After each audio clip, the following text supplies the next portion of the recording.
Mujua, salam. Apa kabar? Dimanapun teman-teman berada, tentunya saya berharap kita semua seperti biasa, sehat walafiat dan prima. Hari ini kita akan membahas mengenai teknik pemecahan masalah.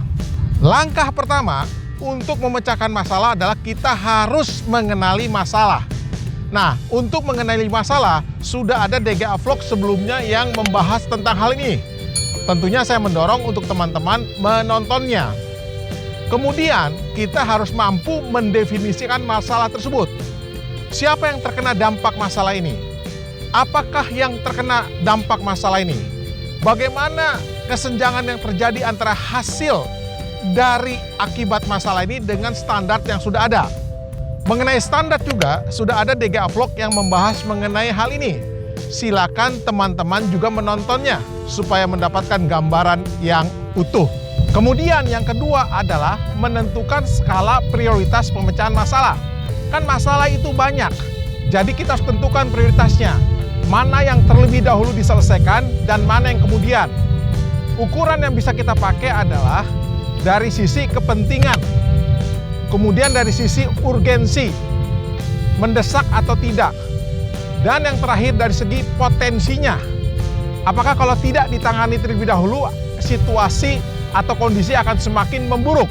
Kemudian yang ketiga adalah tetapkan target. Misalkan kita menggunakan contoh roti jenis A, seperti yang dipakai dalam contoh ketika membahas mengenai standar dalam DGA Vlog sebelumnya. Tepung terigu yang digunakan 2 kilo, telur yang digunakan adalah 10 buah, dan bahan-bahan lain dengan ukurannya masing-masing untuk menghasilkan roti jenis A. Katakan masalahnya adalah sudah dapat terdefinisikan dengan tepat, yaitu rotinya menurut para pelanggan sudah tidak enak lagi. Padahal sebelumnya dalam toko kita, roti jenis A adalah yang terbaik, yang paling laku. Nah, untuk itu kita tetapkan target adalah mengembalikan rasa roti jenis A seperti yang sebelumnya. Setelah menetapkan target, kita harus kemudian mengembangkan berbagai alternatif solusinya. Kita temukan beberapa solusinya, lalu kemudian kita tentukan solusi yang paling tepat.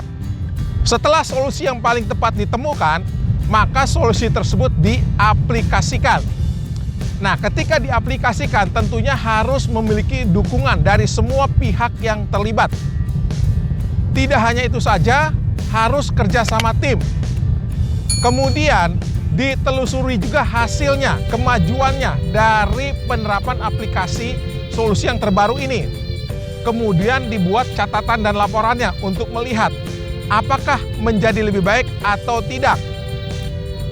Ketika solusi yang terpilih ini sudah terbukti membuat kembali roti jenis A, dalam contoh kita kembali kepada rasa awalnya, maka kemudian distandarisasikan.